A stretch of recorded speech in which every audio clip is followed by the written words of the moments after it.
Bonjour à tous, bienvenue sur Sensation. On va parler culture aujourd'hui avec la programmation du théâtre intercommunal d'Étampes.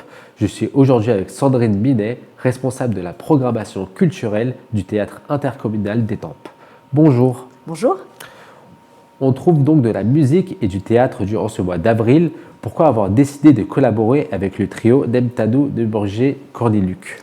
Alors effectivement, le concert du vendredi 5 avril est un concert qui réunit ces trois artistes absolument magnifiques. C'est un concert qui est organisé dans le cadre de notre résidence avec l'association Les Concerts de Poche. Et dans le cadre du travail partenarial avec cette association, nous proposons des concerts de musique classique 2 fois dans la saison, au théâtre ou dans l'agglomération. Et l'idée est de faire venir des artistes de stature nationale et internationale, de très grands interprètes de la musique classique, et de faire précéder en fait ces concerts par de l'action culturelle, c'est-à-dire des rencontres avec les habitants durant lesquelles ils pourront pratiquer la musique, le chant choral, découvrir aussi tout ce que la musique véhicule dans nos imaginaires, à quel point elle est importante et accessible à tous sans avoir forcément de connaissances. Et donc ce trio est un trio qui réunit 3 très grands solistes de la musique classique. Et voilà, on est vraiment très heureux de les avoir au sein du très bel écrin qui est le théâtre intercommunal d'Étampes.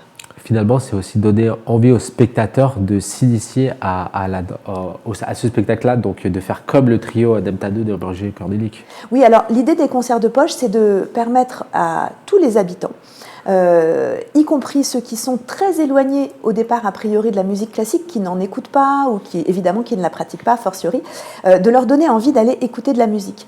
Parce que lorsqu'on écoute un concert de musique classique, on a en direct les musiciens qui interprètent la musique avec énormément d'intensité, de fougue, on a les vibrations des instruments, il se passe vraiment quelque chose d'assez magique. Et la musique est belle, elle nous parle à tous en fait, elle parle à nos imaginaires et on n'a pas besoin pour ça d'avoir des connaissances musicales. Et donc tout le travail des concerts de poche avec lesquels on œuvre sur le territoire, c'est de permettre à chacun de s'en rendre compte à travers des ateliers qui ont lieu avant les concerts. Est-ce que justement il y a une spécificité d'avoir un trio parmi vos programmations? Alors le trio, c'est une des formes, on va dire, habituelles et classiques de la musique de chambre. Et là, dans ce trio, on a un violon, donc avec Sarah Nemtanou, qui est une extraordinaire interprète, on a du piano qui sera joué sur un grand piano à queue Steinway, et puis on a du violoncelle. Et c'est vrai que la réunion de ces 3 instruments est une réunion assez classique de la musique. Et ça va permettre à ce trio de jouer du Mozart, du Rachmaninoff notamment. Le 26 avril prochain, nous allons retrouver la pièce de théâtre intitulée La mère de Poséidon en Cadie. Voilà un titre qui sort de l'ordinaire. On peut se demander qu'est-ce qu'on va bien pouvoir trouver à travers cette pièce.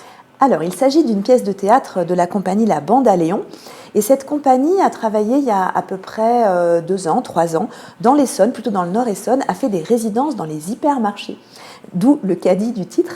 Dans ces hypermarchés, elle a rencontré des gens qui y travaillent, des gens qui dirigent les hypermarchés, des clients qui aiment faire leurs courses dans les hypermarchés, des clients qui détestent ça.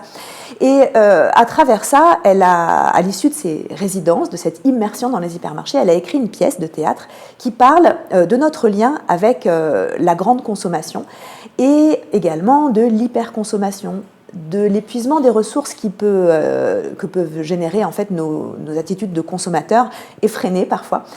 Cette pièce de théâtre, elle est en même temps onirique, poétique, elle a une très belle écriture et elle raconte de façon assez fantaisiste et assez détachée du réel quand même un incident qui va se produire dans un hypermarché et qui va gripper cette machine parfaitement huilée. La pièce est à destination des plus de 15 ans. Pourquoi cette tranche d'âge? Y a-t-il des passages vulgaires à travers cette pièce? Non, alors il n'y a pas du tout de passages vulgaires. Au théâtre, quand on donne des limites d'âge, c'est pas du tout comme au cinéma, des avertissements parce qu'il y a de la violence ou des passages choquants. Les limites d'âge, on va dire, c'est recommandé à partir d'eux. Bien sûr, on peut venir avec son enfant de 12 ans si on en a envie. Mais la pièce de théâtre, par exemple, dure 1h30, celle-ci, donc c'est un peu long pour des petits-enfants. Et puis, le propos qui est traité, ce propos à la fois économique, sociologique, est un propos qui est plus facilement compréhensible par des jeunes à partir de 14-15 ans. D'où ça n'est pas une limite d'âge absolue, mais c'est un conseil. Donc c'est pour aussi limiter la compréhension pour les personnes qui ne comprendraient pas, favoriser en fait l'inclusion à travers cette pièce.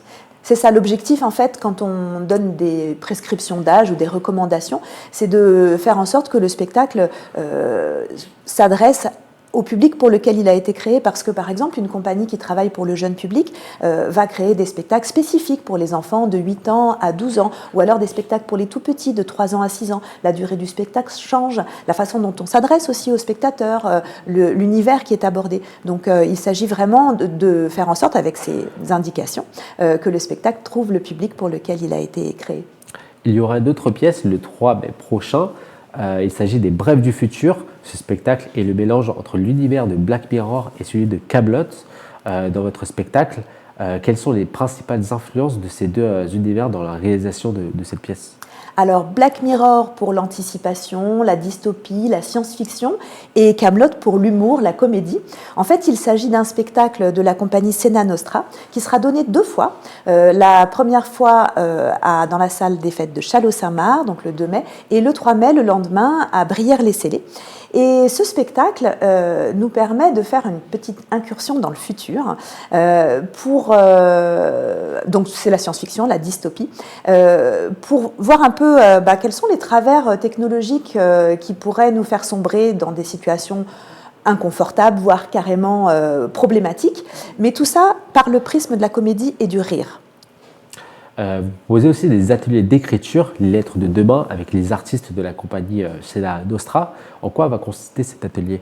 Alors ces ateliers d'écriture ont déjà commencé depuis, je crois qu'il y a déjà eu 2 séances. Ils se poursuivent et ils permettent en fait à des habitants volontaires de faire un petit saut dans le futur pour nous écrire des lettres de demain, donc à nous les habitants d'aujourd'hui, pour nous dire quelle est leur vie dans le futur. Ces ateliers d'écriture vont permettre aux habitants qui le souhaitent également de venir lire leurs lettres lors des spectacles, des Brèves du futur. Donc c'est une façon de permettre en fait aux habitants de se frotter à l'exercice de l'écriture et également à l'exercice de la mise en voix et de travailler avec les artistes de cette compagnie. C'est aussi pour eux d'espérer peut-être devenir l'artiste de demain. Oui, alors c'est une pratique amateur, mais effectivement, c'est toujours extrêmement intéressant pour les habitants de se frotter à des pratiques artistiques, parce qu'en fait, l'expression artistique n'est pas réservée qu'aux artistes professionnels, et s'autoriser à écrire, s'autoriser à jouer ou à peindre, chacun dans son domaine, mais c'est vraiment un moment d'épanouissement personnel pour chacun. Le 17 mai prochain, une autre date, place au spectacle Cette chaîne de vie. Peut-on s'attendre à une pièce comique ? Oui, absolument. Alors, c'est une compagnie qui s'appelle la Maribel Compagnie et qui nous propose une fausse conférence sur la déprime. Comment bien déprimer, mais alors vraiment bien, avec beaucoup de conseils pratiques. Ce sont 3 clowns, en fait, ces comédiennes. Et le spectacle va se jouer dans le jardin du Silo, à Méréville. Et c'est un spectacle qui est le spectacle coup de projecteur du Silo pour cette saison. Chaque année, il y a le festival de jour, de nuit qui fait escale dans différentes communes de l'agglomération. Comment vous allez choisir ces lieux et quelles sont les considérations qui entrent dans cette sélection ? Alors, le festival de jour de nuit est un festival d'envergure départementale où il y a à peu près une douzaine de communes dans le département qui accueillent des spectacles d'art de la rue. Et dans les Tempois Sud-Essonne, chaque année, on a une commune. On change de commune chaque année, de façon à permettre aux habitants du territoire et des différents secteurs du territoire de pouvoir accéder au théâtre, à ces spectacles d'art de la rue. Et la programmation est faite par La Lisière, qui est l'organisateur de ce festival, qui est une structure installée à Bruyères-le-Châtel.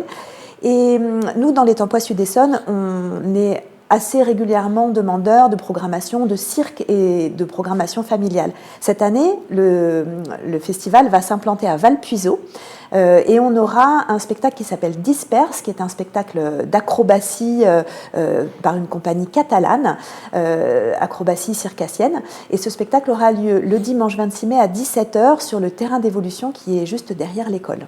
Vous avez donc choisi déjà l'heure et la date de cette programmation, de ce festival. On trouvera combien d'artistes à peu près, vous savez ? Alors, la compagnie, en fait, le spectacle qu'on accueille, nous, est un spectacle qui réunit 3 artistes circassiens, qui sont donc catalans, et qui racontent, en fait, le quotidien de 3 ouvriers qui s'ennuient un petit peu au travail et qui vont égayer leur travail par plein d'acrobaties. Merci en tout cas Sandrine Binet d'avoir été avec nous sur Sensation. Je rappelle donc que vous êtes la responsable de la programmation culturelle du théâtre intercommunal d'Étampes. Et pour revoir ou réécouter cette émission, rendez-vous sur notre site et notre application Radio Sensation.